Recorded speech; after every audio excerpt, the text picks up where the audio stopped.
India and United Kingdom signed bilateral free trade agreement.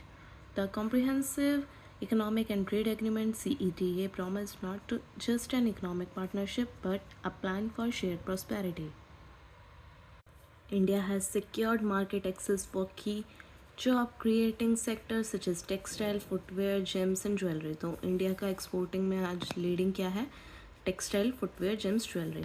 तो New Delhi extracted enhanced market access and export on oriented sectors such as marine, animal products, including seafood, dairy, meat products.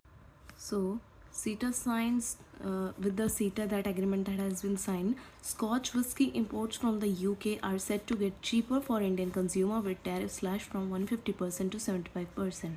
So, Scotch will be now cheaper. Another news that luxury cars made in United Kingdom will become cheaper in India with the India UK Comprehensive Economic and Trade Agreement, that is CETA. So, the National Sport Governance Bill introduced by Sport Minister Mansukh Mandavia in Lok Sabha, two major changes were in the way. First, formation of National Sport Board to lay down rules and oversee the functioning, including the BCCI. Second, National Sports Tribunal with powers of a civil court to decide the range of dispute. So, Atal Akshay Urja Bhavan, it has been launched, which aim to strengthen cooperatives in the country.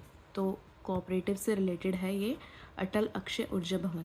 So Amit Shah will on Friday move a resolution in Rajya Sabha to extend the president rule in Manipur for another 6 months.